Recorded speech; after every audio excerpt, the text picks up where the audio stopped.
presentación nos la dará la licenciada Claudia Lengas. Muchas gracias, Claudia. Muchas gracias. Pues en realidad, la licenciada Luz Lozoya conoce plenamente el tema y no habría ningún problema en que ella diera la introducción, pero pues ya que amablemente me cede Alan el uso de la voz, pues con mucho gusto presento el tema que nos va a ocupar el día de hoy en nuestro taller. El tema es relativo a urbanismos participativos. Es una sesión que se desarrolló tratando de dotar específicamente de algunas herramientas metodológicas para el trabajo que hace en SEDATU. Y el objetivo de esta sesión es incorporar la metodología de urbanismo participativo, European Awareness Scenario Workshop, ESAW por sus siglas en inglés, en el proceso de recuperación de espacios. Y los objetivos específicos de la sesión de hoy están enfocados a exponer la diferencia entre el urbanismo tradicional y el urbanismo participativo. También la relación entre urbanismo participativo y heterogeneidad. El urbanismo participativo y su metodología. El urbanismo participativo en el modelo del ESAW, por sus siglas en inglés, y modelos teóricos sobre el urbanismo participativo, en el cual se abordarán específicamente los temas de participación institucional, investigación y acción participativa, urbanismo emergente, urbanismo open source y resultados. Los ponentes el día de hoy van a ser nuestros compañeros Ángelo Baños Terrazas, a quien ya conocimos porque él fue facilitador en la primera sesión de nuestro taller, y a nuestro compañero Antonio Ordaz, que también ha participado en nuestro taller, aunque hasta este momento va a abordar este tema de urbanismos participativos. En este sentido, pues esperamos que en esta sesión con la cual cerramos nuestro taller haya una amplia participación de todos los participantes, porque, bueno, pues es como el broche de oro con el que cerramos esta intervención interinstitucional entre Indesol y SEDATU. Pues muchas gracias por su participación y por su presencia. Los dejo en manos de Alan para que conduzca ya el inicio en forma de esta última sesión de nuestro taller. Muchas gracias, Alan. Muchas gracias, Claudia. Hoy tenemos dos ponentes que, como ya nos comenta Claudia, conocemos y tuvimos el gusto de platicar en las sesiones anteriores con ellos. Les recordaré de manera breve sus semblanzas. Nos acompaña Ángelo Baños, sociólogo por la UAM, especialista en género, violencia, infancia, cultura de la legalidad y recuperación de espacios, temas sobre los cuales ha hecho publicaciones e investigaciones y ha impartido diversos talleres y conferencias. Actualmente es el responsable del área de investigación y profesionalización del Indesol, y además nos acompaña Antonio Ordaz, sociólogo por la UNAM y pasante de la maestría en políticas públicas comparadas de Flaxo. En su trabajo en el sector público ha destacado su participación en el Consejo Nacional de Fomento Educativo y como director de mejoramiento urbano de barrios y zonas urbano marginadas en la sede Sol, y actualmente se desempeña en el área de capacitación a distancia del Indesol. Sin más preámbulo, le cedo la palabra a ambos. Muchas gracias. Sí, muchas gracias, licenciada Claudia Luengas. Muchas gracias, Alan Hernández. Muchas gracias a todas y a todos los presentes. Tendremos una sesión compartida. Iniciaré yo y cerrará la sesión Antonio Ordaz.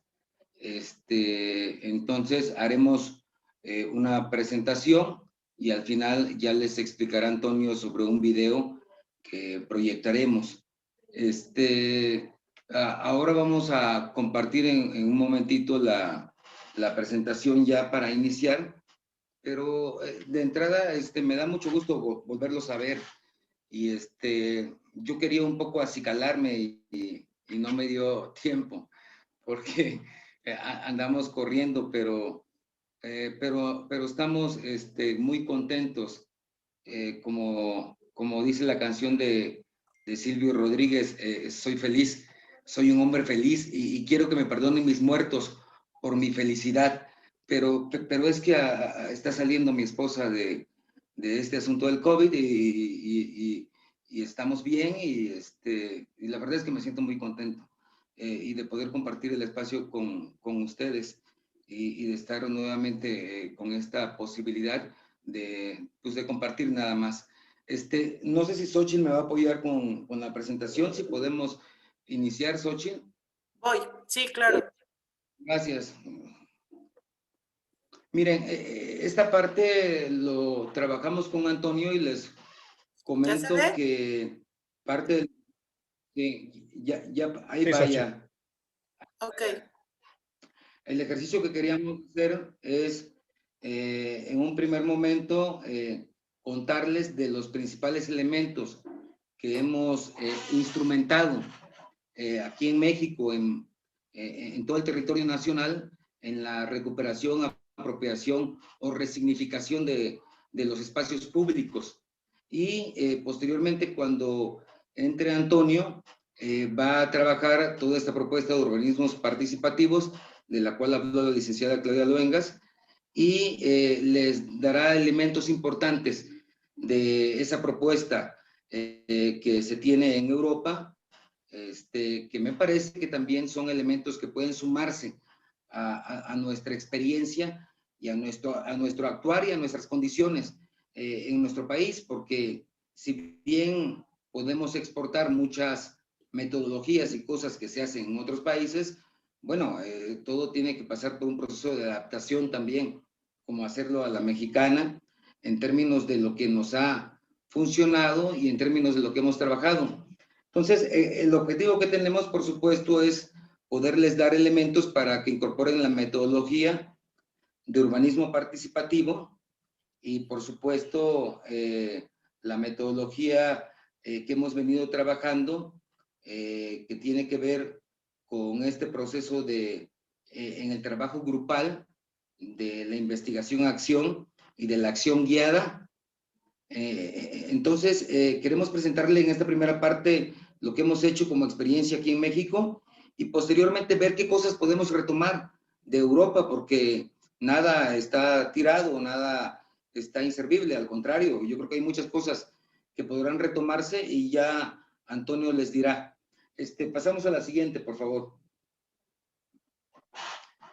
Miren, cuando hablamos con las personas ya una vez que estamos concentrados en el espacio a recuperar, que esté la ciudadanía, los niños, los adultos, las organizaciones, las personas interesadas, los servidores públicos, siempre hacemos un trabajo de acercamiento y de encuentro.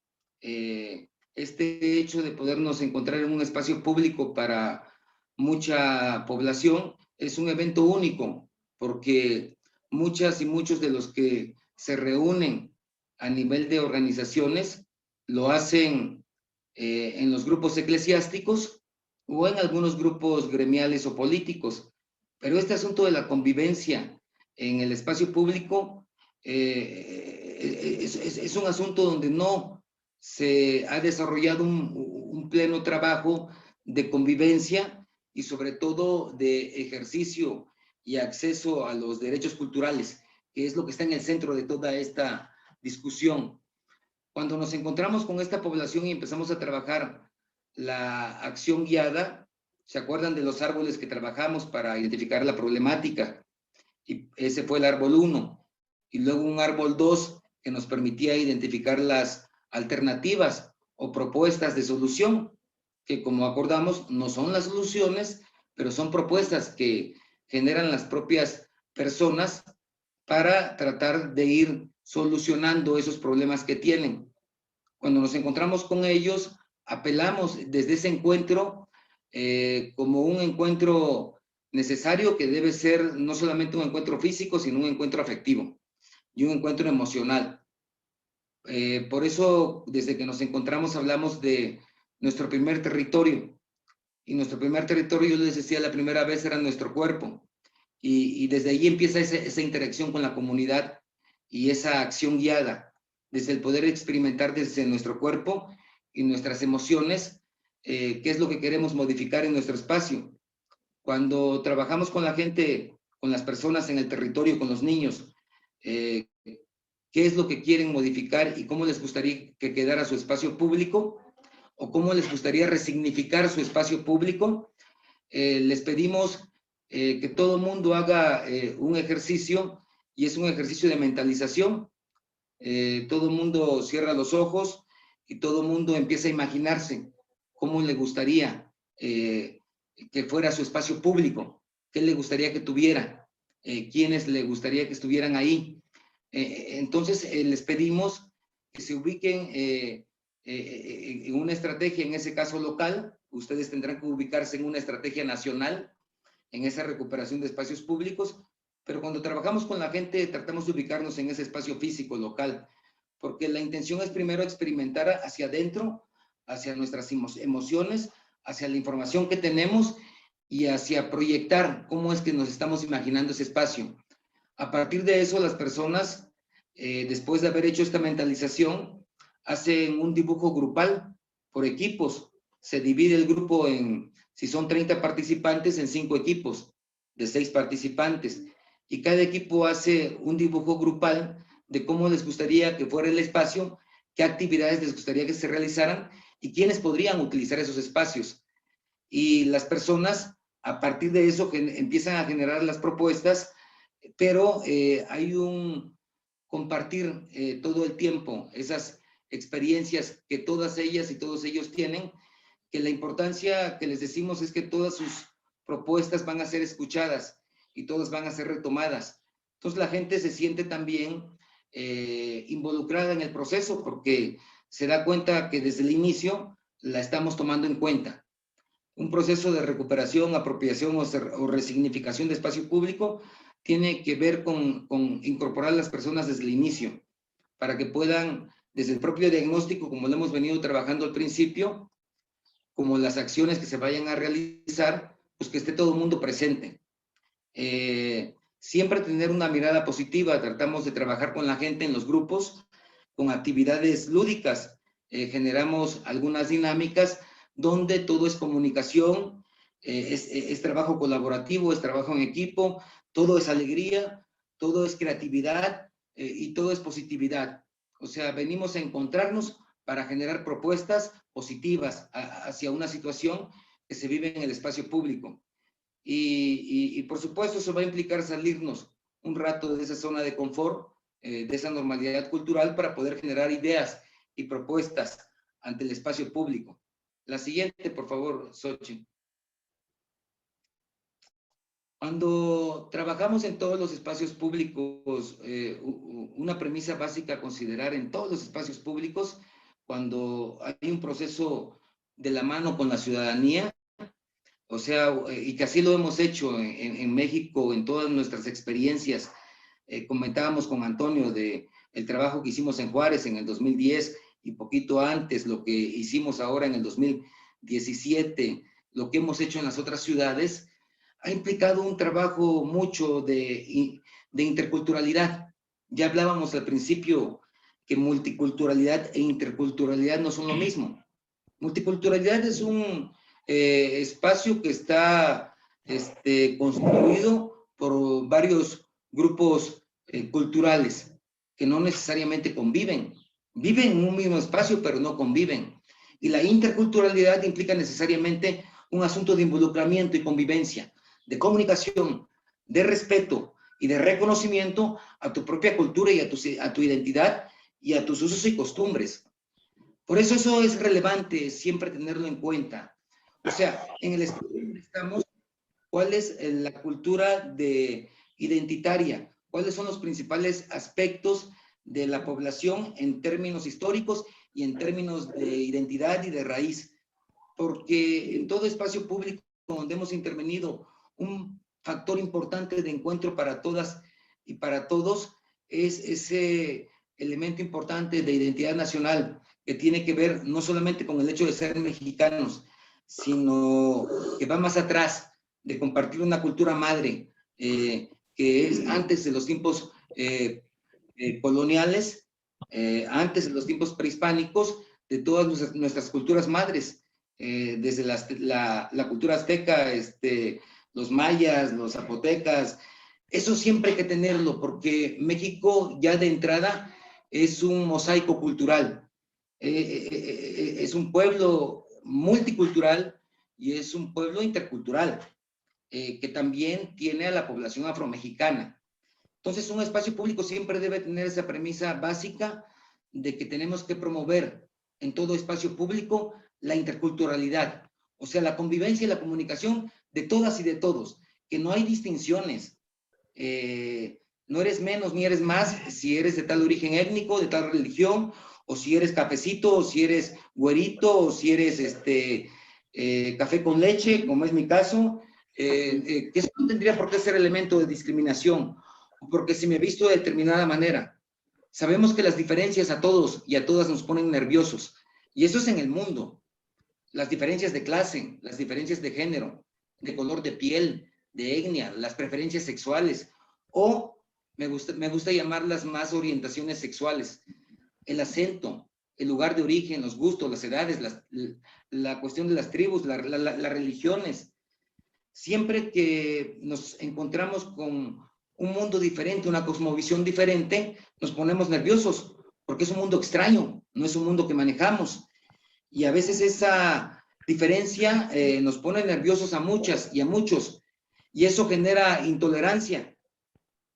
¿Cuánta gente no soporta a una persona por el color de piel o porque es de tal orientación sexual distinta a la heterosexual, o porque es de tal edad y porque es un niño, pues no puede hablar, ¿no? Y no tiene espacio de participación? Entonces, los espacios públicos tienen que tener como principio básico que tienen que ser espacios abiertos, espacios de convivencia y libres de discriminación.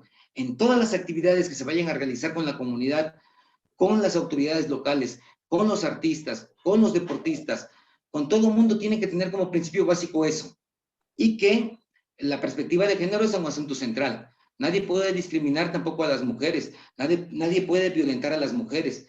Los espacios públicos entonces sí tienen que ser espacios seguros para las mujeres, o sea, que tendría que haber tolerancia cero a la violencia hacia las mujeres y hacia los niños, como principios básicos para no generar esta discriminación que sabemos que sucede no solamente en la casa o en el trabajo, sino también en las calles y en los espacios públicos. Ejemplos tenemos muchos, ya veíamos ahí Ecatepec con el manejo de los grupos que tienen de las canchas y que cobran cuotas y que deciden quién entra y quién no entra. Eso también es discriminación. Y eso tenemos que trabajarlo, pero eso se trabaja con las personas que viven en la comunidad.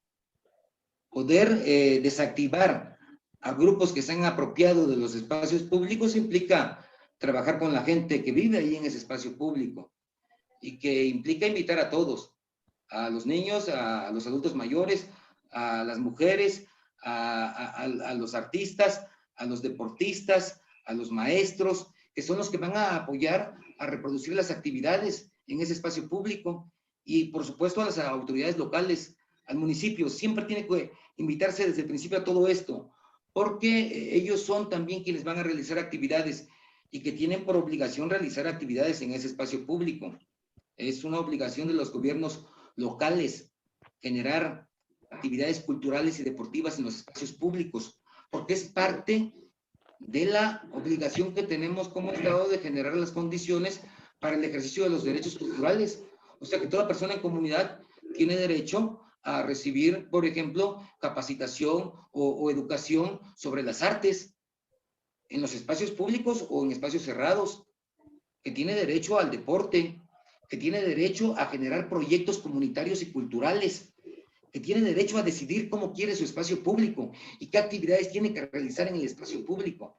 Entonces son cuestiones de corresponsabilidad entre lo que necesita la ciudadanía en términos colaborativos y lo que le toca al gobierno.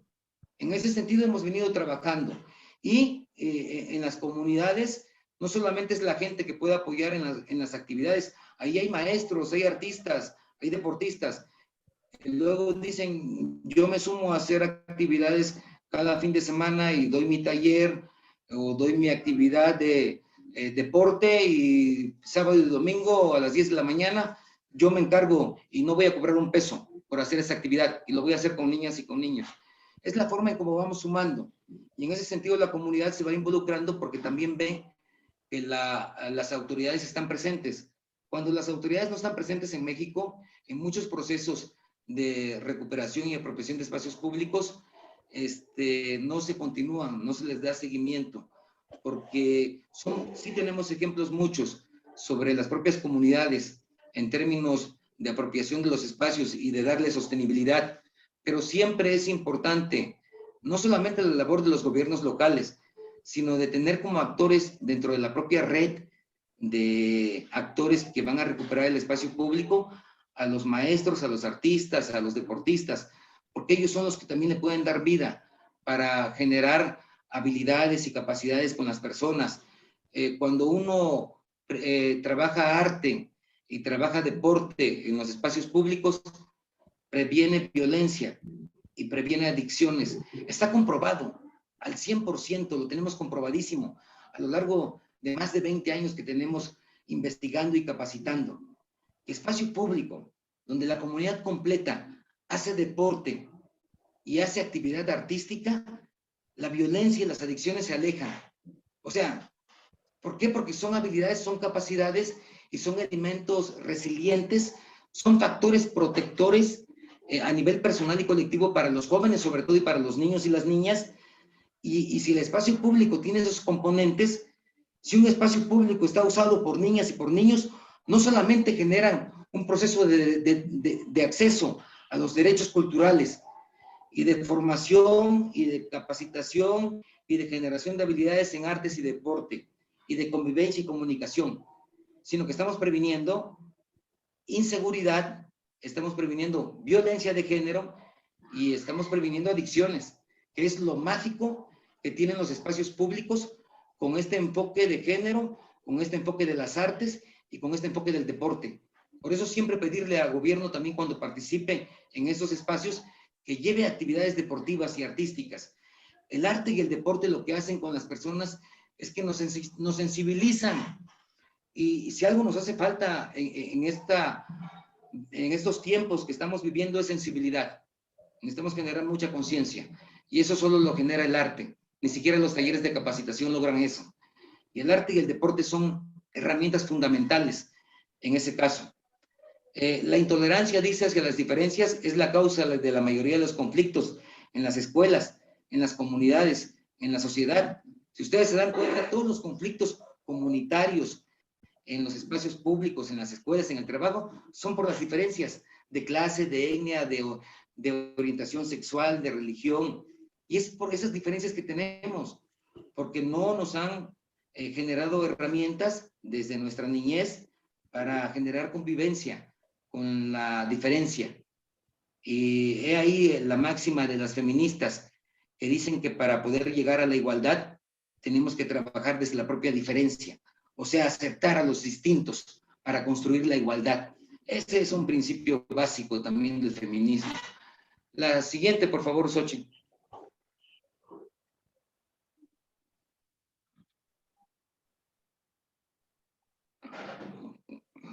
Creo que ya casi. Dice, en este proceso que hemos instrumentado en los espacios públicos a lo largo de muchos años con experiencias desde ahora sí que desde distintas trincheras, desde gobierno y desde sociedad civil, hemos transitado en este proceso de apropiación y de recuperación de espacios públicos, siempre de la mano entre gobierno y ciudadanía. Siempre a estos procesos, de manera respetuosa, le hemos llamado interacción comunitaria, porque no hacemos intervenciones. Una intervención es violenta, porque una intervención es imposición y una interacción es una construcción horizontal. Les cuento rápidamente lo que creo que les recuerdo lo que les dije de Colima en el Tívoli. La primera foto que está del lado izquierdo es de Colima, ahí en el Tívoli, ese espacio que recuperamos. Y llegamos en la primera visita y recorrido que hicimos gobierno federal, SEDATU, organización civil, en ese tiempo yo era organización civil, y la comunidad para hacer el primer recorrido en el espacio público que queríamos recuperar, para que la gente nos fuera contando desde su historia hasta lo que ocurría en ese espacio y cómo querían ellos construirlo. Y haciendo el recorrido, un artista que llevábamos, que es una muralista buenísima de allí de Colima, que es de Comala. ¿Sí? Sí, estoy en una videoconferencia. ¿Por qué? Ah, que es de ahí de Comala, por cierto, de donde es nuestro escritor Juan Rulfo. Nos acompañó a trabajar con la comunidad para hacer este primer recorrido. Y yo la perdí de vista y se quedó con algunos muchachitos a hacer un dibujo. Cuando regresamos, ya estaba ella con el equipo de pintores pintando la pared de blanco, como regañados. Y es que han puesto el retrato en mural en graffiti de Octavio Paz, y los muchachos y los adultos llegaron y le empezaron a tirar piedras y le dijeron, es que quita eso, quita a ese señor feo que está ahí, ese señor no tiene por qué estar ahí, ¿quién es? No lo conocemos. Y ella dice, pero eso es Octavio Paz, premio Nobel, no sabemos qué es eso, no queremos ese señor, quítalo, te empezamos a apedrear. Y le empezaron a apedrear. Entonces empezaron a quitar con los muchachos y les dijeron que iban a borrarlo. Entonces pusieron una base de blanco en toda la pared. Cuando llegamos ellos estaban haciendo eso. Por supuesto, había todo un protocolo. Esta muchacha no conocía el protocolo porque se sumó tarde al proceso. Lo que hizo fue irrumpir, fue intervenir la comunidad y la comunidad se la cobró.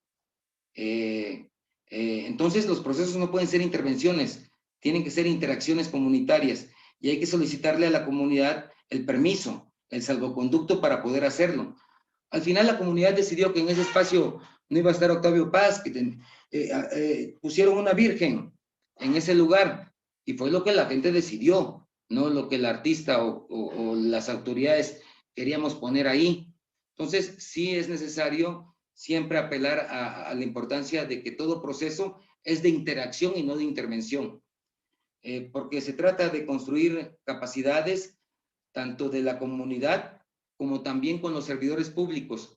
Las y los servidores públicos del municipio, cuando hacen estos recorridos desde el principio, se sensibilizan y van aprendiendo qué es lo que la comunidad necesita para ese espacio público, y son los que después van a ir llevando los apoyos para que ese espacio público esté vivo. Por eso es importante que los servidores también desde el principio estén en este proceso. Servidores de los 3 niveles, si se pueden, los federales, los estatales y a nivel municipal. La siguiente, por favor, Xochitl.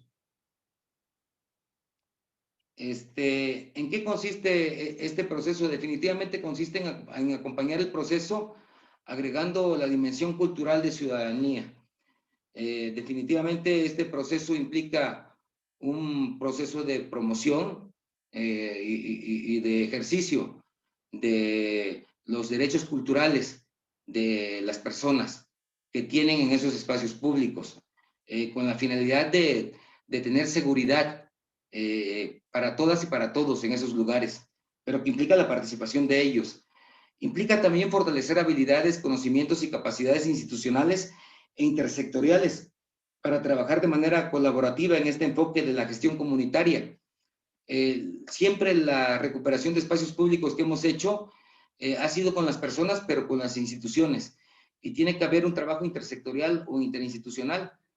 Tiene que estar del municipio el Instituto del Deporte o la Dirección de Deporte, la Dirección de Cultura, la Dirección de Equidad de Género, la Dirección de Medio Ambiente, la Dirección de Educación, y todas las implicadas que tengan que ver con los derechos culturales.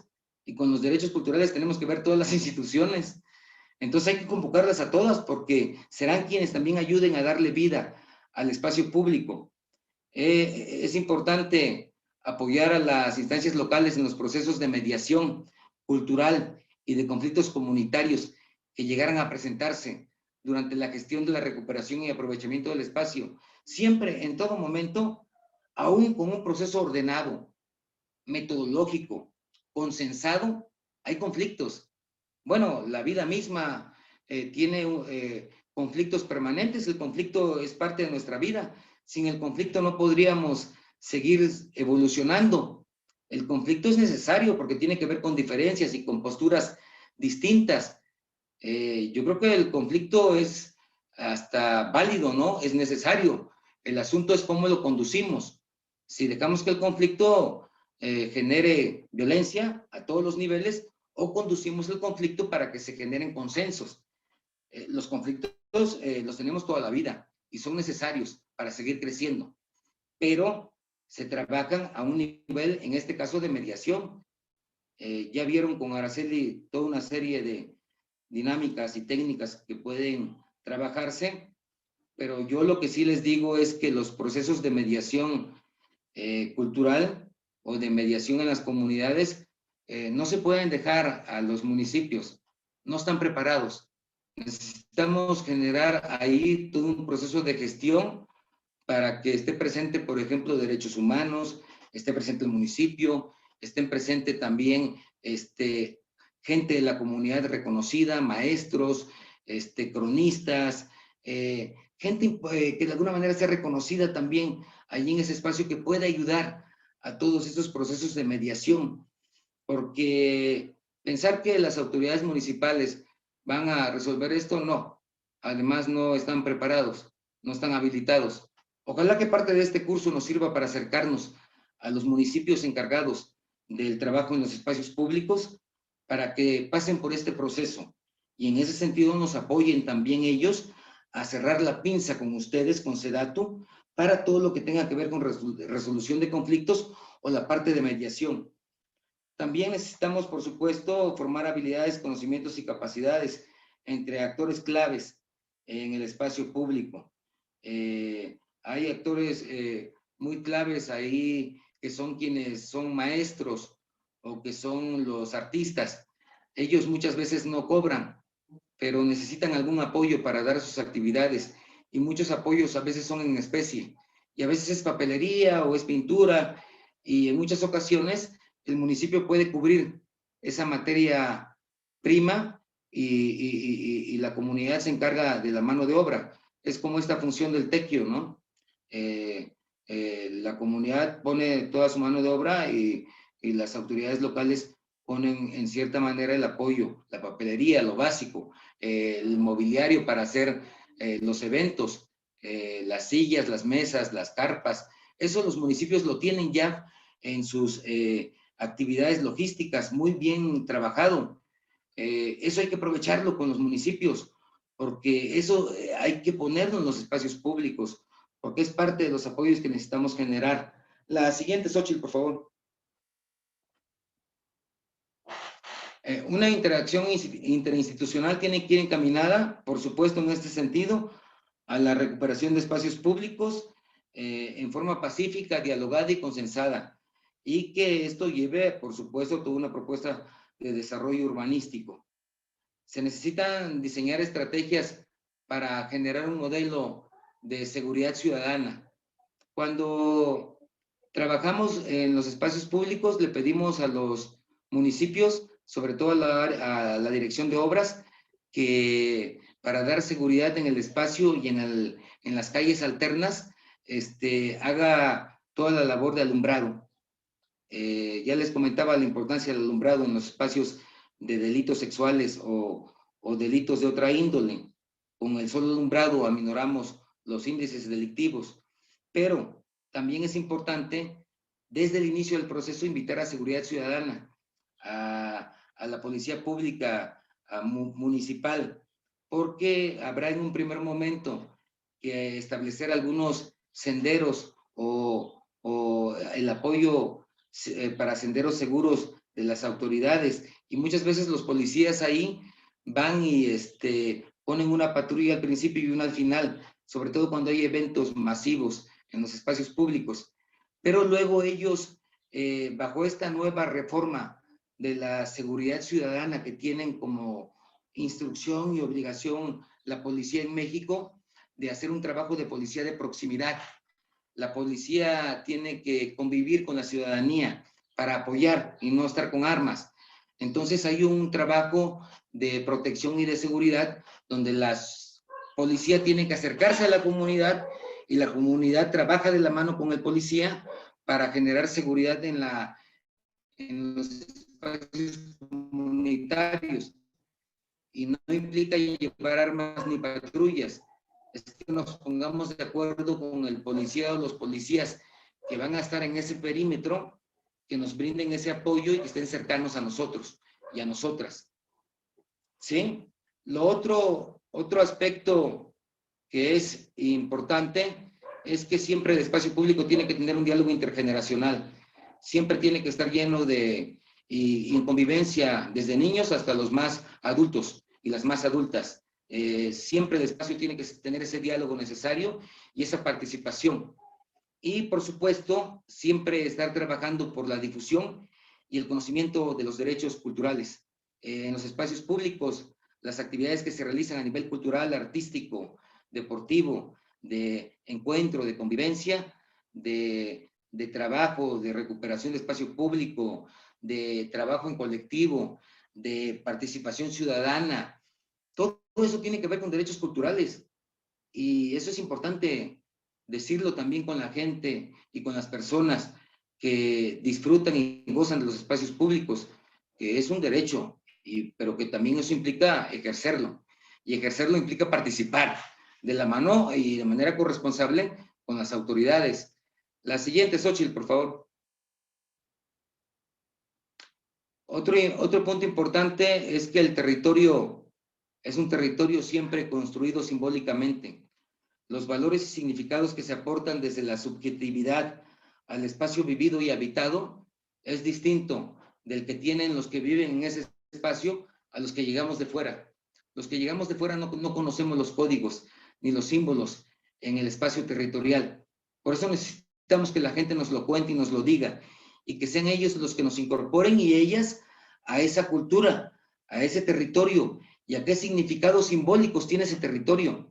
Porque en todos los espacios en México y en el mundo hay simbolismos, y en México hay muchos simbolismos en las comunidades, y muchos van de la mano con esta religiosidad popular. Por ejemplo, ustedes ven mucho en los espacios públicos los nichos para las vírgenes, ¿no? El hecho de la mayordomía, las fiestas de religiosidad popular, eso es importante siempre tenerlo en el espectro de la recuperación de espacios públicos.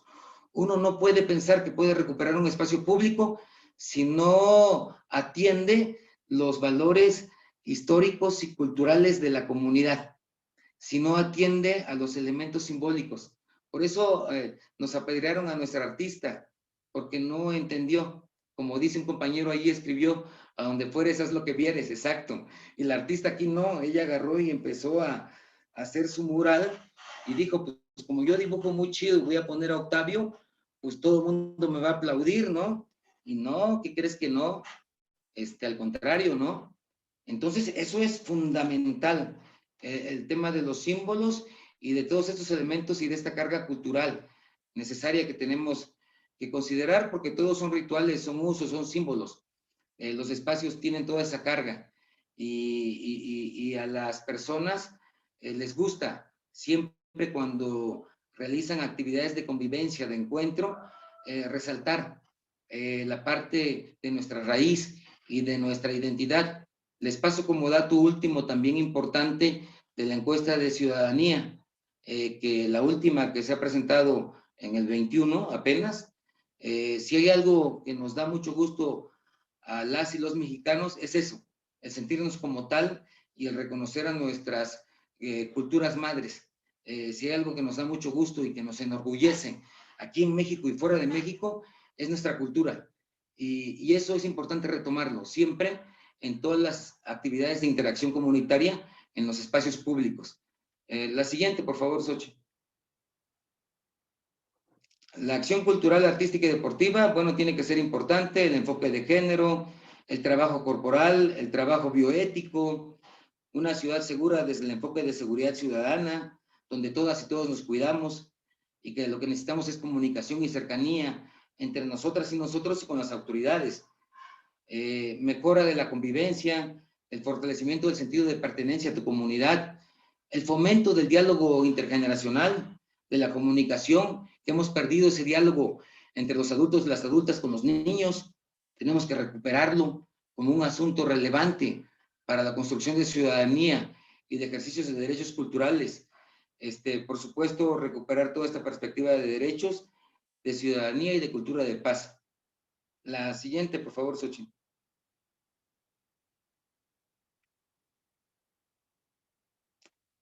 Y bueno, recordarles la vez que trabajamos el ciclo de la acción guiada con los árboles, este trabajo se hace con los grupos ya de personas que convocamos para poder decidir sobre el espacio público, que siempre tengan en cuenta que es importante percibir, observar y experimentar un problema. Imaginar siempre una solución al problema. La gente siempre tiene una alternativa, una propuesta de solución al problema. Siempre contamos con mucha creatividad y siempre los grupos con una técnica o con una dinámica como la acción guiada o como lo que les va a comentar ahorita Antonio con los urbanismos participativos, siempre que hay una técnica y una metodología bien trabajada por los facilitadores o facilitadoras, siempre se pone en práctica la solución. Siempre hay un trabajo colectivo y siempre hay construcción de conocimiento. Siempre cuando hay una intervención metodológica a este nivel, no somos los mismos.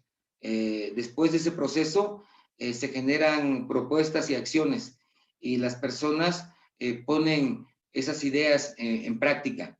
Y ese ya es un avance muy grande en términos de ejercicio de derechos culturales y de convivencia ciudadana y de inicios de recuperación y apropiación de los espacios públicos. La siguiente, Xochitl. Porfa.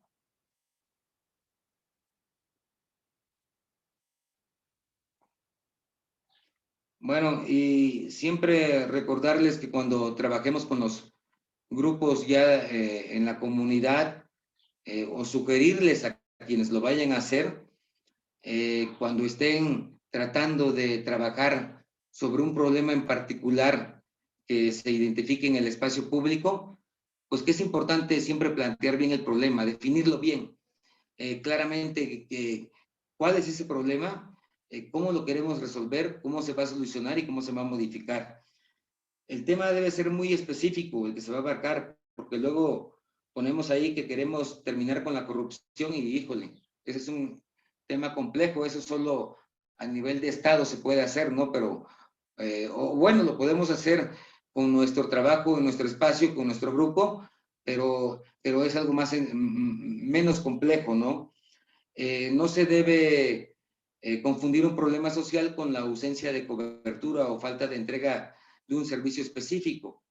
Por ejemplo, muchas veces en comunidad, cuando le pedimos a las personas que identifiquen un problema, lo que muchas veces hacen, y no es porque no sepan, sino porque así lo hemos hecho tradicionalmente cuando nos dicen que podamos identificar un problema, cuando nos preguntan, contestamos de esa manera.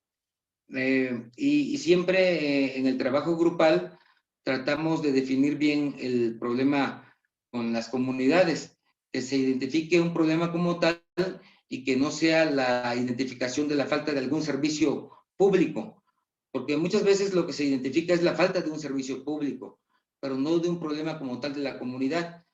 Pusimos aquí 2 ejemplos. Por ejemplo, un problema mal formulado sería decir que en el espacio público tenemos ineficiencia de los planes de prevención del delito de seguridad ciudadana en la colonia de San Miguel.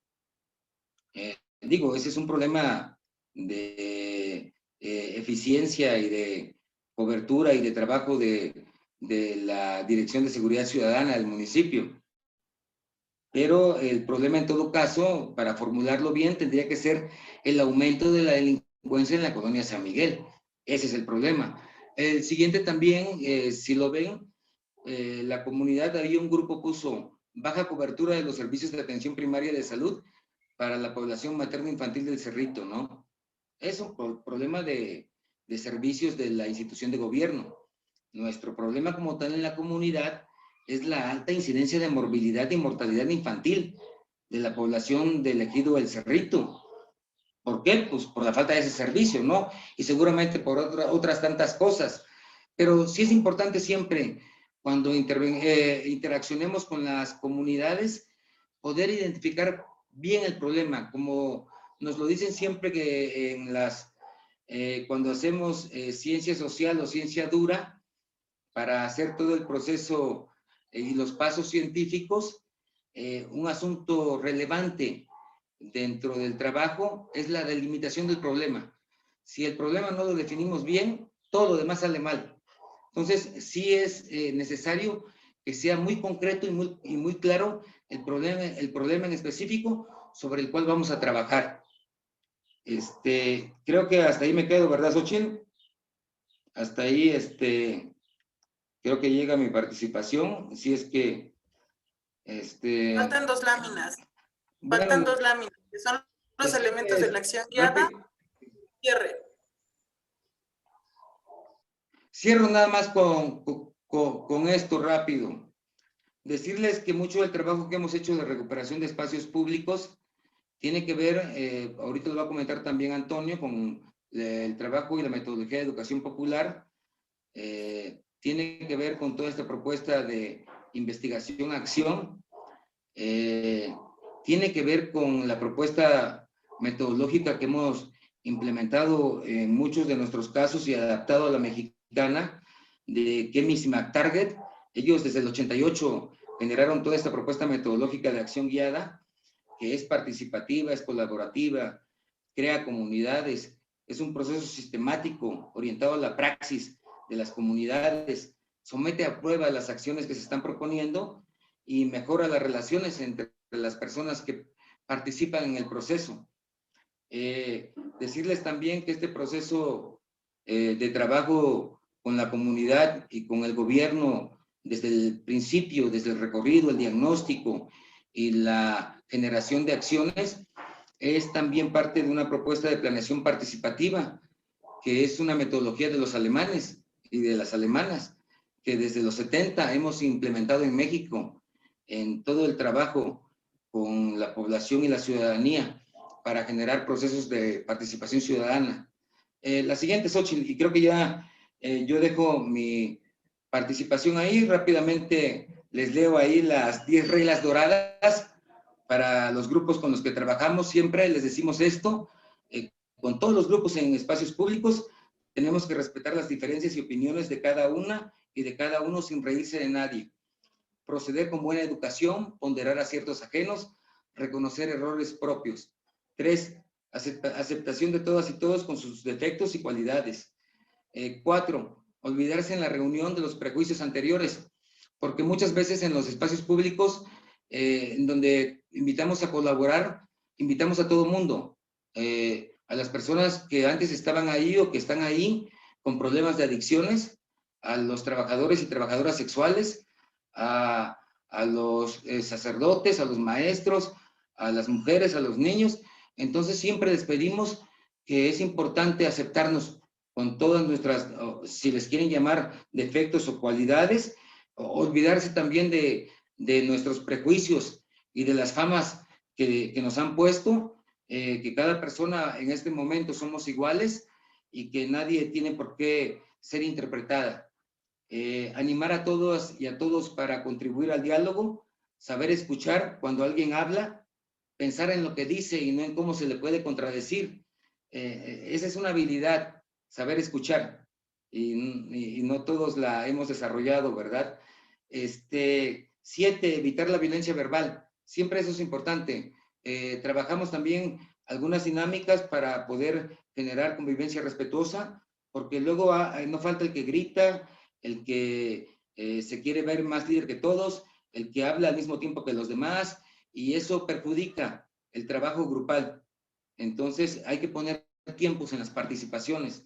La acción guiada, cuando la comunidad participa, pone tiempos, y en ese sentido colaboran todas y todos. Y pues mantener la discreción en el grupo, porque se hablan de muchas cosas luego ahí, y es la comunidad, y luego van y lo dicen en la comunidad, y lejos de hacer un trabajo colaborativo, se generan chismes, y el proceso ya no continúa solo por el chisme.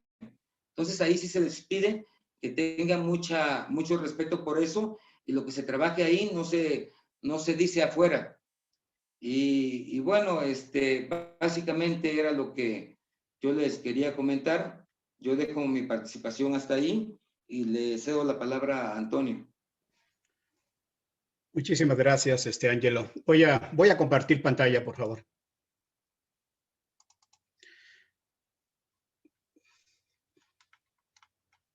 No sé si ya se ve. Sí, ya.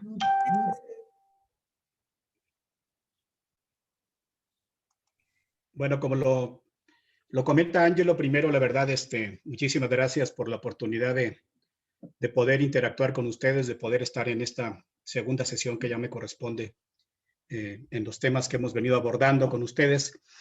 Y yo creo que todo este marco de información que nos ha dado Ángelo con relación a esta visión de los diferentes grupos con los que se interactúa a nivel de las colonias y los barrios, y todas las herramientas que podamos tener, yo creo que hay un conjunto de herramientas, hay mucha ciencia, la ciencia social ha trabajado muchísimo en torno al conocimiento, al desarrollo, a la interacción de los grupos, y hay mucho trabajo en torno a lo que tiene que ver con la parte urbana, ¿no? La parte de los barrios, de los pueblos originarios, en donde se expresan, hay toda una serie de expresiones cotidianas, problemáticas sociales, y todas estas herramientas que tenemos, finalmente tenemos que confrontarlas contra una realidad, y la realidad está en campo, la realidad está en la colonia, en el barrio, en las calles, con la gente, con los diferentes grupos de población que el día al día nos enfrentamos y buscamos muchísimos elementos que nos ayuden a construir comunidad, que nos ayuden a incorporarnos a un proyecto comunitario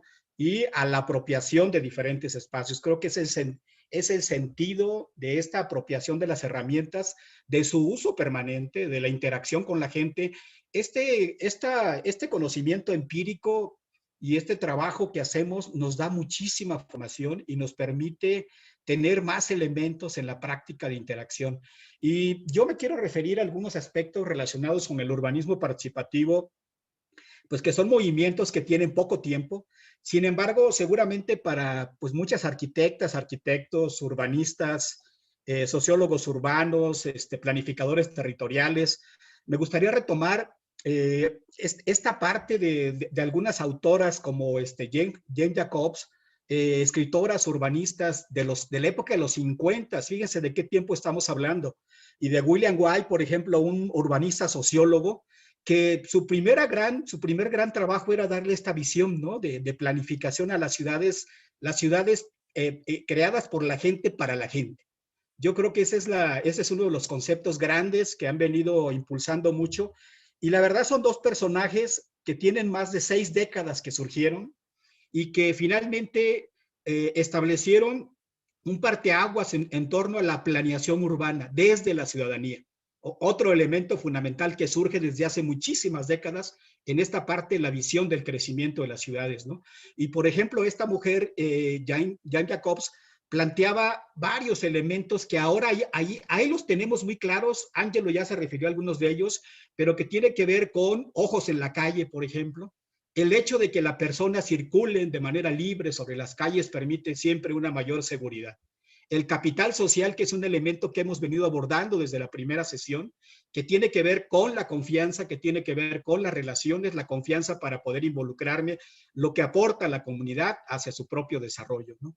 Y, por ejemplo, este uso mixto de las colonias y los barrios, ¿no?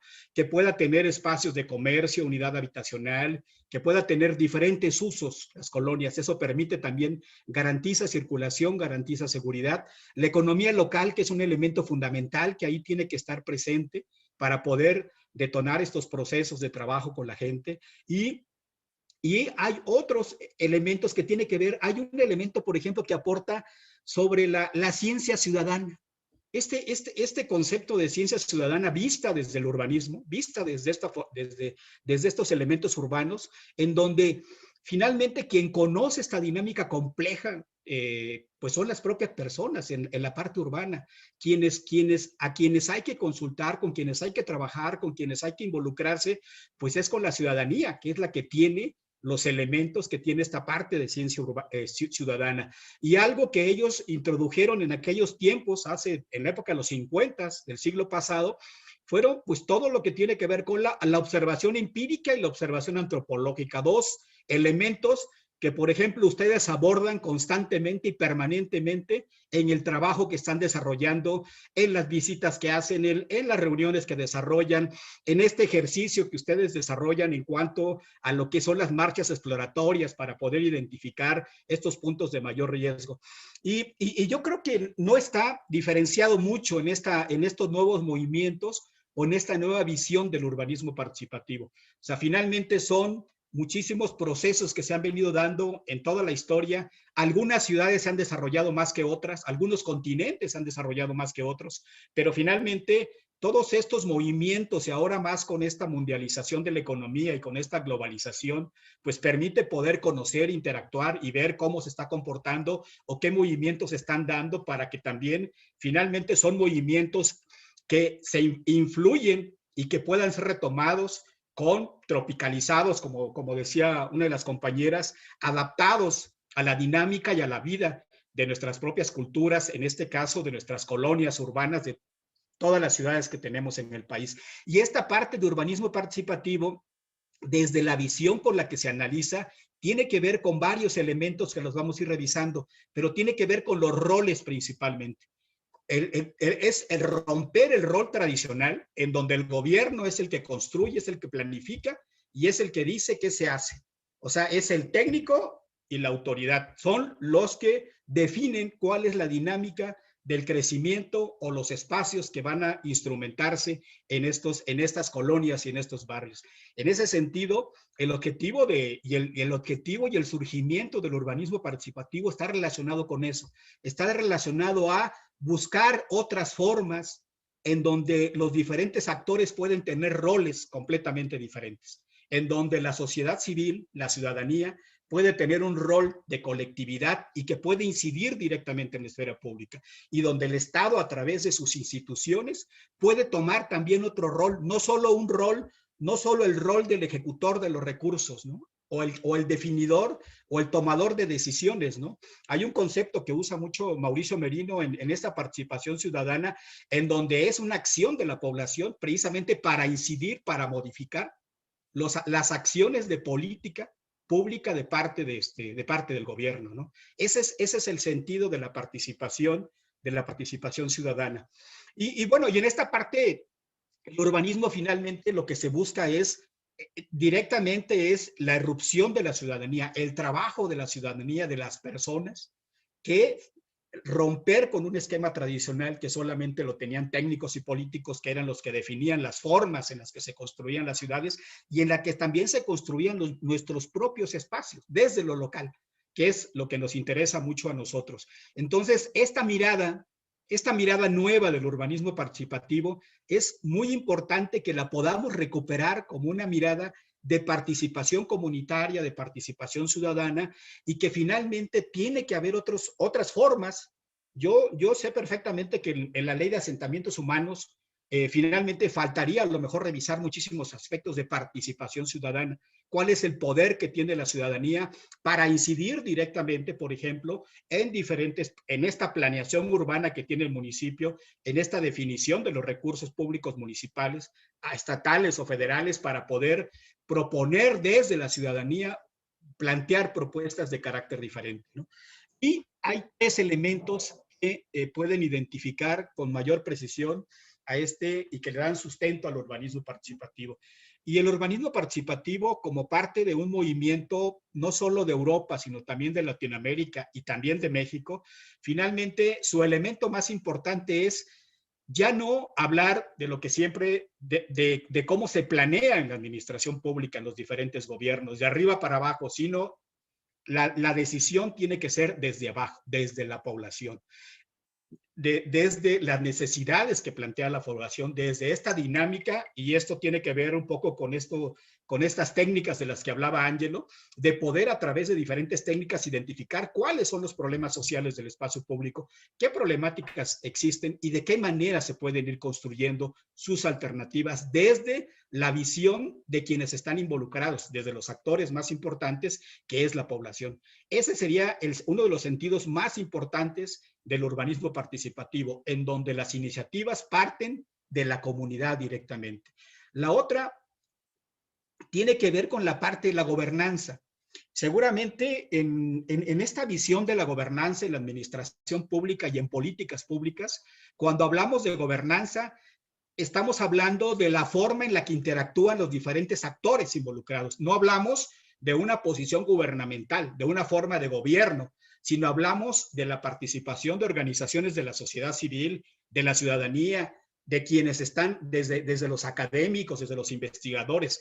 Esa sería esta nueva forma que tendría que ser diametralmente opuesta a las tendencias neoliberales que aquí tiene que ver con lo que han construido son ciudades globales principalmente. Han visto a las ciudades urbanas como ciudades con la gestión empresarial. No hay una construcción de las ciudades desde la perspectiva y desde la visión de la comunidad, de hacer ciudad para la gente. Y la otra, que es otro elemento que seguramente para ustedes está siendo un elemento fundamental en estos tiempos de pandemia, y no solamente en estos tiempos de pandemia, es un elemento fundamental del urbanismo participativo, el uso de las tecnologías, el uso del Internet, el uso de los sitios web, principalmente todo lo que tiene que ver con las tecnologías de información y de comunicación, en donde ya se puede trabajar con la comunidad, donde hay esas posibilidades de hacerlo, en los espacios urbanos, trabajar con la comunidad, interactuar con ella en ejercicios prácticos para poder analizar las problemáticas, para poder tomar decisiones desde también el uso de la tecnología. Cuando se pueda presencial, se hace presencial, pero la tecnología nos ayuda a estar informando directamente a la comunidad sobre los avances, sobre el trabajo que se está haciendo, y es importante que la podamos ir insertando en esta dinámica que vamos teniendo. Y dentro de estos roles que se tienen, dentro de esos roles que se tienen para el ejercicio de la forma de gobernanza, podemos ver rápido estos cuatro ejemplos que tienen que ver, una, con el urbanismo tradicional. Lo que hemos conocido toda la vida y desde el ejercicio de los gobiernos locales, estatales, hemos conocido un urbanismo tradicional en donde los promotores ejecutores son los que deciden los usos y morfología de las ciudades. Ese es el esquema tradicional que hemos conocido. Y también tenemos un marketing urbano, y creo que en nuestro país tenemos muchos ejemplos en donde las autoridades lo que hacen es proporcionar las facilidades jurídico-legales y donde la inversión privada está destinada exclusivamente a desarrollar proyectos solo con los grandes beneficios económicos. Y ahí tenemos grandes zonas comerciales, tenemos muchas ciudades, el Zócalo de la Ciudad de México, muchos lugares de la Ciudad de México son un ejemplo de cómo a través de la inversión privada lo que se busca es detonar beneficios solo para la iniciativa privada. Y donde la ciudadanía solamente es consumidora los que pueden consumirlo, los demás se excluyen directamente de la ciudad. Y la otra, la parte del urbanismo participativo, en donde lo que estamos buscando y lo que se está buscando con esas iniciativas es que los gobiernos se conviertan en promotores o gestores y que el sector privado pudiese dar un posible acompañamiento. y que los productores sean la ciudadanía, que la ciudadanía produzca las iniciativas y sea la consumidora de esas iniciativas. Estos son como que los elementos fuertes que integran el urbanismo participativo. Y hay otra estrategia, metodología que también está muy de la mano, tanto con el urbanismo participativo, el urbanismo táctico emergente, es el placemaking. Y esto no es más que la creación de espacios, la creación de lugares. Seguramente ustedes esto lo conocen bien.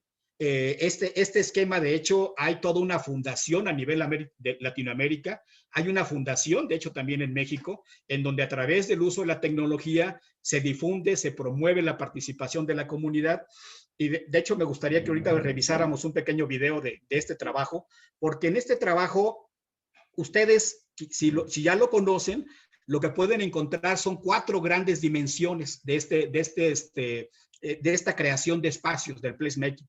4 grandes dimensiones que tiene que ver en estas dimensiones que el espacio público buscaría que la comunidad tuviese todas las condiciones para poder hacer uso permanente en la noche, en el día, de manera permanente de los espacios. Y tienen que ver espacios de encuentros, que sus usos y actividades permitan la participación de todos, que tengan buenas conexiones y que tenga buena comodidad e imagen. Son 4 dimensiones fundamentales y cada una de ellas tiene una gran cantidad de componentes. Y aquí lo que se busca es que el sector privado tenga acompañamiento. Mucho de lo que se hace en placemaking tiene que ver mucho con el trabajo de organizaciones de la sociedad civil, de organismos internacionales, también el Banco Interamericano de Desarrollo, que han venido apoyando muchísimas iniciativas y principalmente el trabajo de la ciudadanía. Y esto que comentaban hace rato está asociado a que son talleres en español, taller de sensibilización, taller de participación europeo. Es una técnica que lo que permite es analizar problemáticas en dos grandes momentos, en 2 fases fundamentales. Y lo que se busca con esta técnica, podemos analizar problemas de cualquier tipo de naturaleza, problemas sociales que estén incidiendo en la dinámica de las familias, en la dinámica de las colonias. La idea de esta herramienta, que es una herramienta que fue adoptada por la Comisión Europea y que ahora es una herramienta precisamente que permite la metodología de interacción social, que ya Ángel nos explicaba con bastante amplitud esta visión de la interacción social.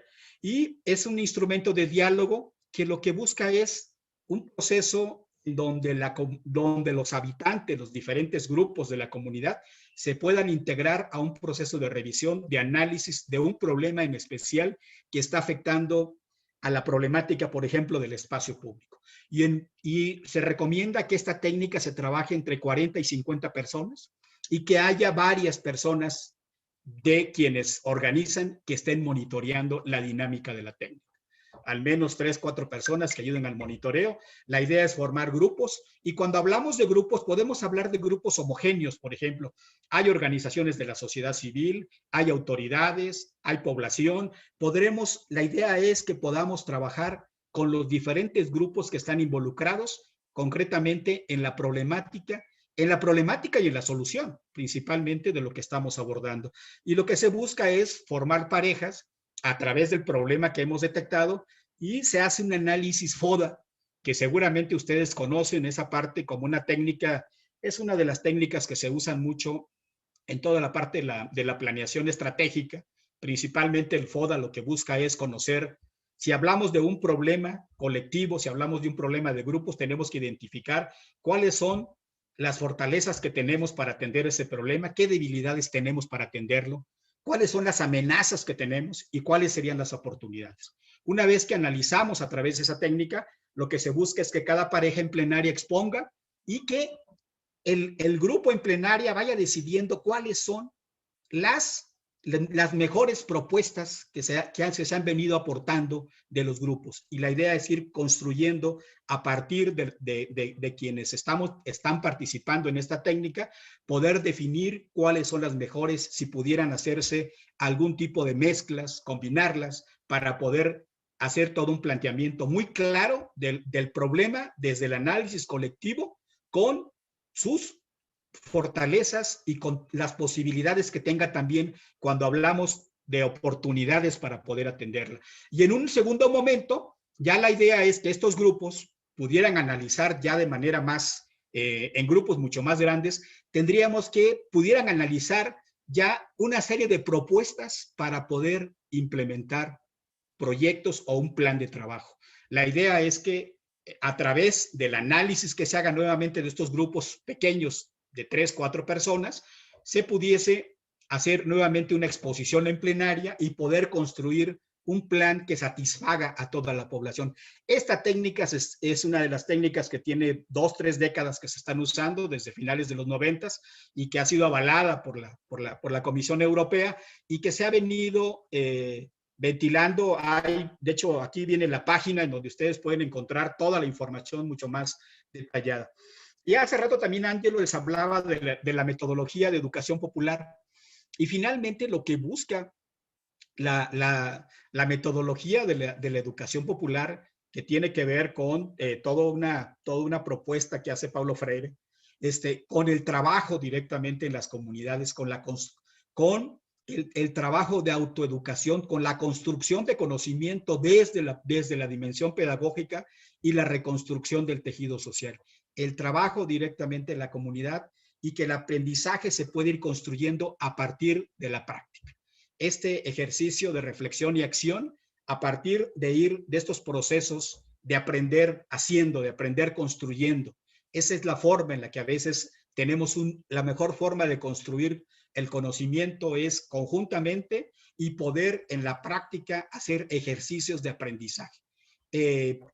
También otro de los elementos fundamentales de esta metodología de educación popular es el poder ir viendo el proceso de desarrollo de los grupos hasta lograr la capacidad de desarrollo, empoderamiento de estos grupos. Un poco lo que revisábamos en el tema que hablábamos de organización y participación comunitaria, esta escalera en donde queremos llegar a que la comunidad tenga mayor competencia y mayor capacidad.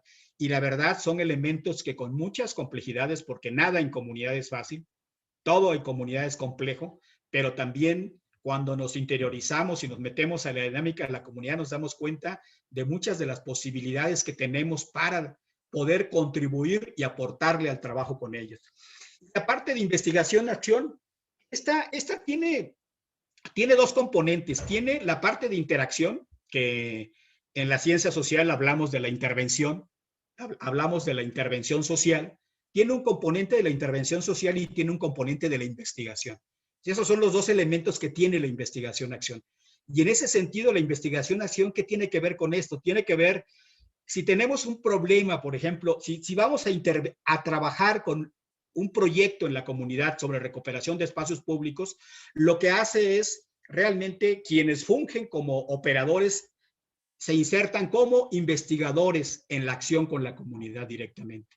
Y dentro de esta dinámica van revisando con la comunidad los problemas centrales. Se va analizando desde la comunidad, que son los actores. Los propios investigadores forman parte de este proceso de acción. Se puede ir capacitando a la comunidad sobre los diferentes conceptos que se pretenden abordar para que haya a partir de ahí una identificación clara del problema o los problemas sociales y se pudiese definir cuáles son las mejores estrategias. La investigación-acción supone permanencia en la comunidad, supone interacción con la gente de la comunidad y supone un trabajo de investigación y de acción desde quienes están, en este caso, desde quienes tendrían el perfil de ser los operadores de campo. Cuando hablamos de trabajo de investigación, pues son los investigadores que se involucran en este proceso de investigación-acción para poder recuperar mucha información desde la comunidad, desde el trabajo con la comunidad. En este caso, la pretensión es la investigación-acción para construir un trabajo de interacción y construir un plan de trabajo con la comunidad. Ese sería el sentido de la investigación-acción. La otra parte de la investigación de acción tiene que ver con un proceso de evaluación donde se redefina qué se ha hecho, qué no se ha hecho y a partir de ahí replantear también el plan de trabajo. Tiene 2 ciclos desde la intervención, esta parte de la investigación-acción. Y déjenme,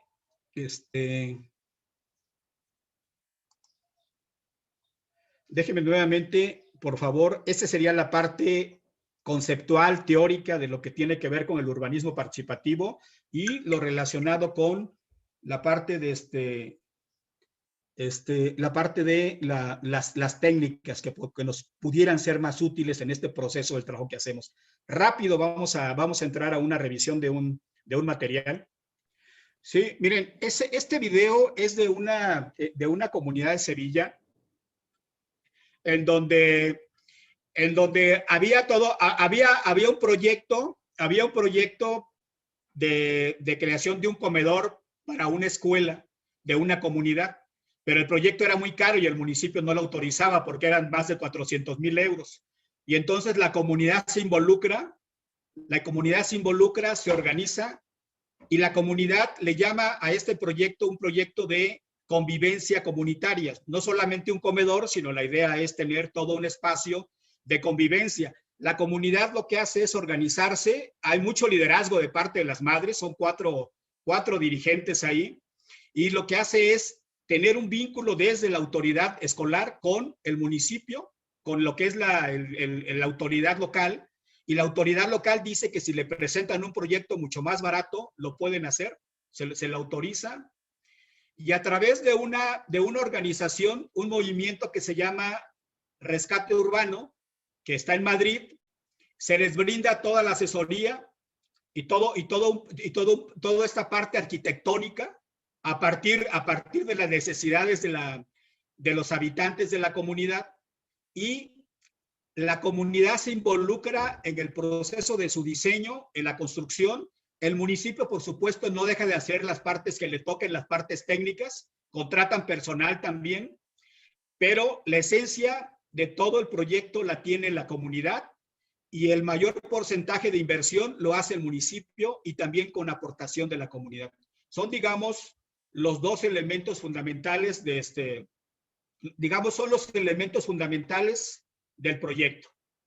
Y lo que se crea es un espacio para los niños, pero lo más importante es este proceso de participación que la gente reconoce, que es que había muchísimo tiempo en donde la gente había estado totalmente pasiva y lo consideran como una forma democrática del uso del recurso, porque es un recurso público, y que este ejercicio democrático realmente es todo un ejemplo para sus hijos, para los niños que son también quienes se involucran también los hijos se involucran en determinadas actividades. Entonces, este proceso de apropiación de trabajo de la gente, a mí me parecía un ejemplo de urbanismo participativo que se da en otros espacios como Europa, que seguramente, bueno, ahí les voy a dejar la liga, y en síntesis esa es la...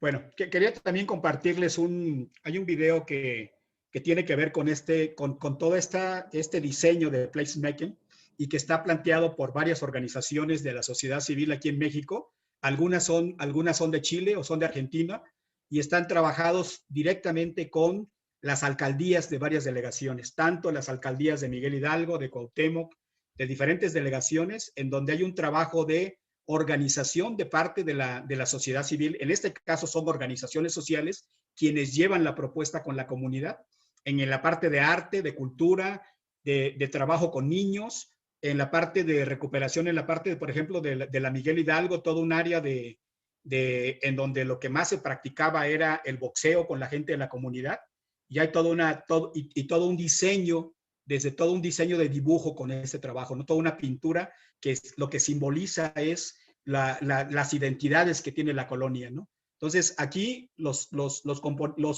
actores fundamentales son organizaciones de la sociedad civil, en este caso Banco Interamericano, alcaldías, quienes aportan recursos y con la participación de la ciudadanía. Digamos que esos son los elementos que actualmente están integrando y son los elementos por los cuales tenemos que seguir empujando un trabajo desde la colonia, desde el barrio, y el uso de las organizaciones de la sociedad civil en la construcción de tejido social y de organización comunitaria es, la verdad, fundamental porque son los que tienen más herramientas, más elementos y conocen más el trabajo desde la comunidad, ¿no? Entonces, pues desgraciadamente no tuvimos la oportunidad de revisar, me hubiera gustado revisar ese video, porque tiene muchos símbolos importantes la participación y la organización de la comunidad. Tiene muchos símbolos en democratizar el recurso público. El recurso público no es de la autoridad, el recurso público es de la comunidad y es darle ese poder a la comunidad para el ejercicio bien organizado y bien planificado desde abajo con el recurso público. Entonces yo hasta ahí dejaría, Ángelo, la intervención, Alan, y no sé, nos ponemos a sus órdenes. Si quieres, Ángelo, retomar algunos comentarios o preguntas. Gracias. Con eso estaríamos concluyendo. No sé si nos gustaría, si hay todavía algún espacio de tiempo, si tuviesen alguna reflexión, queríamos reflexionar un poco sobre este video. Yo quería presentarles también el otro, pero bueno, tuvimos problemas, que es un video más acotado aquí a la Ciudad de México. Y pero no sé, nos gustaría escuchar un poco reflexión sobre el video y algunos puntos que estuvimos analizando durante la charla del día de hoy. Por favor, quienes quieran participar, que puedan abrir su micrófono, queremos escucharlos. Muchas gracias, Antonio Ordaz y Ángelo Baños, por sus excelentes ponencias. Ya estamos un poco cortos de tiempo, pero podemos tener unos comentarios o preguntas si hay del grupo, ya sea del video o en términos generales sobre los contenidos de esta sesión o de las sesiones anteriores, y posteriormente nos gustaría tener las palabras del maestro Marcos Tullu para que pudiera hacer el cierre formal del taller. Entonces, si alguien tiene alguna duda, pregunta o comentario, adelante, muchas gracias. Recuerden que lo pueden hacer por micrófono o a través del chat. Gracias.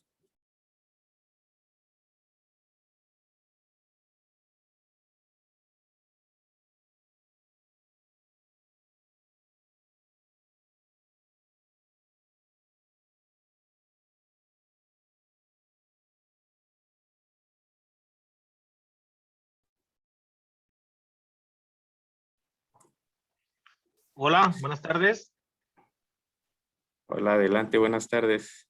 Hace años yo trabajé en CONAFE y también el aula en la que trabajábamos era de láminas y de tablas. Entonces, cuando llegaba la neblina, la humedad, pues todo se humedecía. Llegó un proyecto a la comunidad de una asociación civil de extranjeros, en la cual ellos proponían equipar la escuela con un techo, baños, cisternas, ¿verdad? Y muros y ventanas. Y lo que hicieron fue invitar a la comunidad a trabajar para que ellos participaran en el trabajo, y en lugar de utilizar ladrillos o bloques, utilizaron botellas de plástico rellenas de arena. La misma comunidad se encargó de recolectar las botellas y de rellenarlas. Y la intención era esa, pues, que la gente le agarrara más amor al proyecto y que lo cuidaran más, sobre todo. Sí, muchas gracias, sí, con toda la razón. Bueno, y principalmente los espacios donde trabaja CONAFE, que son comunidades menores a 200 habitantes, pues son los espacios más marginados de lo marginado que existe en el país, ¿no? Y la verdad son ejemplos pues muy padres de organización y participación de la comunidad. De hecho, hay un programa que tiene el gobierno federal ahora en todo lo que son escuelas, la parte del trabajo en escuelas dignas, en donde el presupuesto lo elabora la comunidad, se les asigna el presupuesto, lo administra la comunidad y está relacionado con la construcción y mejoras de los espacios escolares, ¿no? Ese es uno de los programas que actualmente cuenta el gobierno federal y está relacionado con presupuesto diseñado y operado, ejecutado y administrado directamente por la propia comunidad, ¿no? Adelante, por favor, si hay algún otro comentario, o Ángelo, ¿quieres comentar algo? Hay muchos casos en México. Quisimos pasarles uno de Europa por el tema que había, más cercano, un poco hispano el asunto, pero hay muchísimos casos también en México, como comentaba Macías Tapia. El mismo asunto de lo que está pasando ahorita, por ejemplo, en Oaxaca, donde se recupera toda esta labor ancestral de ayuda mutua, que es el Tequio, con las carreteras. Son verdaderas obras artesanales, una belleza. Son cosas para presumirlas a nivel mundial, son tapetes hermosos. Y eso es parte de ese proceso también que recupera la labor participativa, la identidad de los pueblos, su voz y toda su creatividad para hacer esas joyas que están haciendo ahí en Oaxaca. Pero así comentábamos con Antonio que hay muchos casos, mismo Iztapalapa y la colonia Miravalle, construyó desde empezó a limpiar sus calles, es la zona de las más limpias en la ciudad y no hay servicio de público en un primer momento, ya lo tienen ahora con todo ese apoyo, pero separaron su basura, crearon sus centros de capacitación, sus escuelas, es de las zonas más seguras y no hay policía en la Ciudad de México y está en Iztapalapa. Entonces hay como muchísimos casos también por acá, pero ese caso también que les presentó Antonio es muy inspirador, ¿no? Por toda la labor de la comunidad sobre un mismo tema.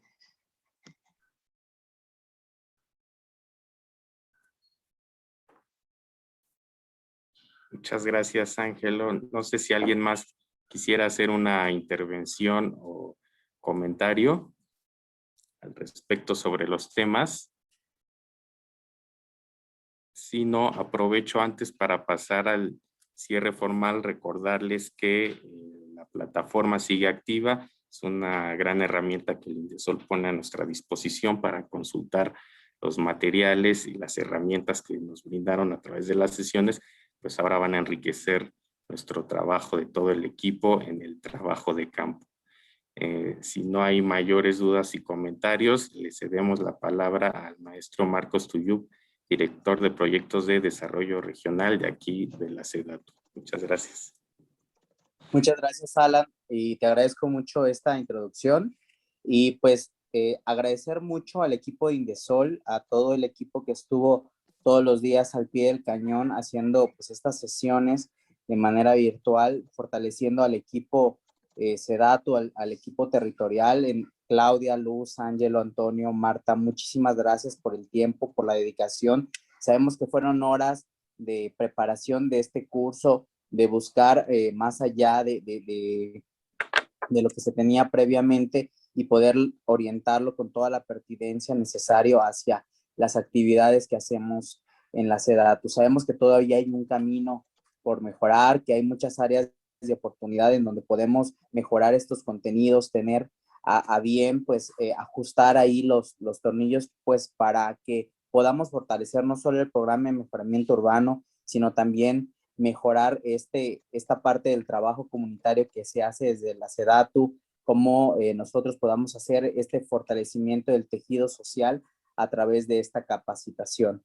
Les agradezco mucho la dedicación y finalmente creo que la gente que nos ha estado siguiendo en estas videoconferencias pues se queda con mucha información, con grandes dudas. Yo creo que vamos a seguir avanzando en estas capacitaciones. Les agradecemos infinitamente pues todo el tiempo que se generó, pero también pues sabemos que hay mucho por hacer, ¿no? Creemos que este pequeño curso pues es solo una fracción de toda la información que ustedes tienen, de toda la experiencia en trabajo comunitario, de participación social que ustedes tienen y que pues finalmente pues pueden transmitir.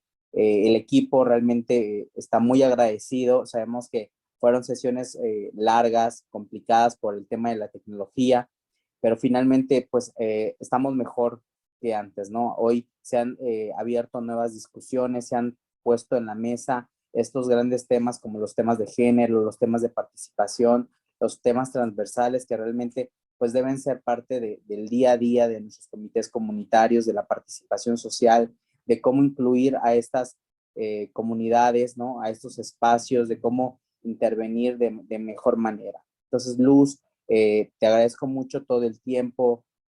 Ángelo, muchísimas gracias por tú estuviste aquí también en la SEDATU. Claudia, ¿no? O sea, nos estuvo apoyando desde la planeación. Marta, muchísimas gracias, ¿no? Creo que estamos iniciando con el pie derecho. Creo que esta es una un buen primer inicio, ¿no? Esperemos que estas colaboraciones se puedan mejorar, se puedan avanzar, podamos tener muchísimos más resultados y que este trabajo pues sea el inicio de una gran carrera de colaboración.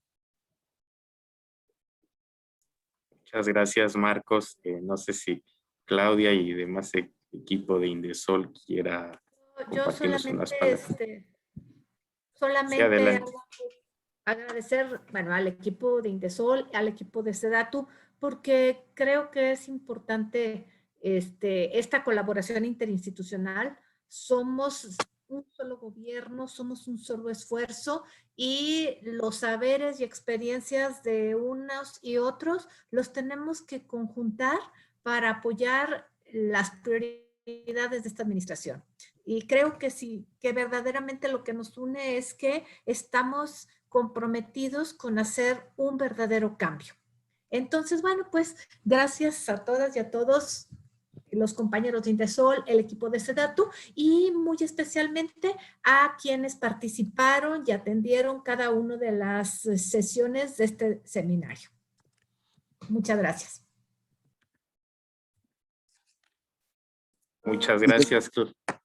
Y yo creo que pues, al anfitrión Alan debemos dar un fuerte aplauso también porque él estuvo coordinando todo este equipo, esta logística, y que sin él no hubiera podido llevarse a cabo este curso. Le agradecemos también mucho, es una pieza muy valiosa en el equipo y bueno, trabajó mucho de la mano con el equipo de Indesol, entonces también un reconocimiento de nuestra parte y pues creo que tenemos muchas dudas y creo que vamos a seguir buscándolos para seguir apoyándonos. Les agradecemos mucho todo su tiempo.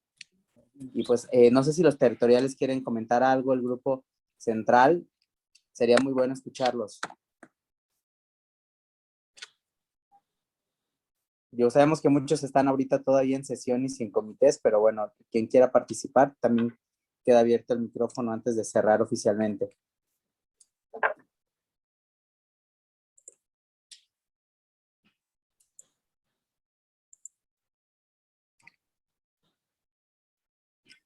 Bueno. Adelante, sí. Abraham. Te escuchamos. Yo agradezco todo el apoyo, las herramientas que se están utilizando son maravillosas. La verdad, son herramientas que varios de los enlaces territoriales que estamos en campo nos va a beneficiar mucho, ya que el conocimiento que varios sí tienen y otros que en mi experiencia no tenemos, podremos usarlas a futuro con todo lo que viene y lo que nos han entregado en esta capacitación. La verdad, agradezco el apoyo de todos los integrantes, Alan, de Marcos, de Indesol. La verdad, son herramientas que me llevo, que las voy a utilizar día a día y principalmente con la comunidad, que es la que va a salir beneficiada sobre todo este campo y agradecido, la verdad, 1000 veces gracias por todo el apoyo que se nos brinda y que vengan más cursos. La verdad, es muy interesante aprender muchísimo más de gente que tiene experiencia en el campo y en lo que es el gobierno federal. Muchas gracias, Abraham.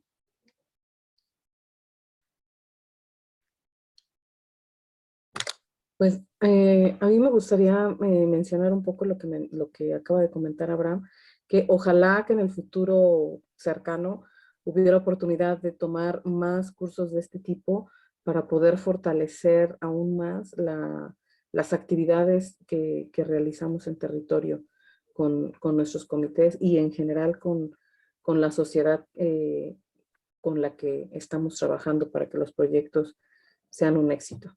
Muchas gracias a todos.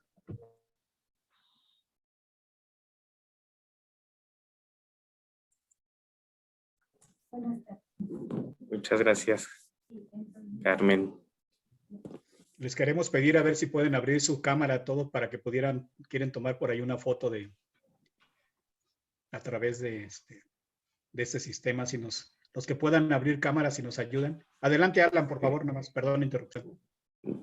Sí, adelante. Quienes tengan cámara la puedan prender. Hay algunas que están en los equipos de la oficina que no conectados, entonces no tienen la cámara disponible, pero quienes puedan, con gusto para la foto.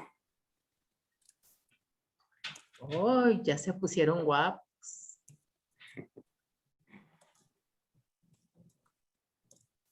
Qué gusto verlos, oigan. Muy bien. Muchas gracias.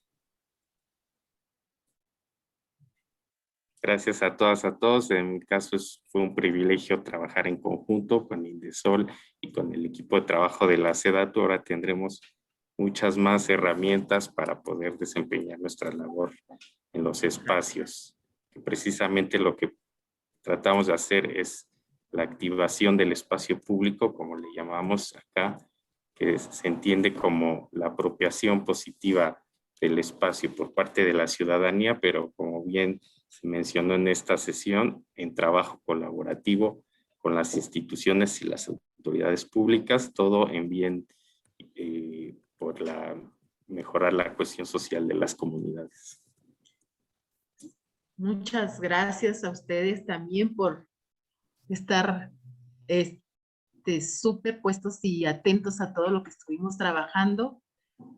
Lo hicimos con mucho, primero, responsabilidad de poderles entregar lo más que tenemos de experiencia en tan corto tiempo, que eso fue lo difícil, ajustar lo más importante para el poco tiempo, pero sobre todo pensando en que somos un solo grupo, que tenemos que exponer todos nuestros esfuerzos para que salga este gobierno adelante y sobre todo que demos respuesta a las expectativas que tiene la gente que votó por esta propuesta de gobierno.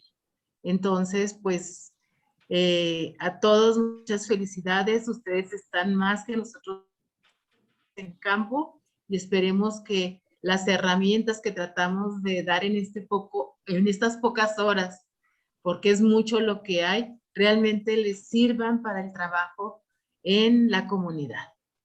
Y gracias. Estuvo muy padre convivir con ustedes.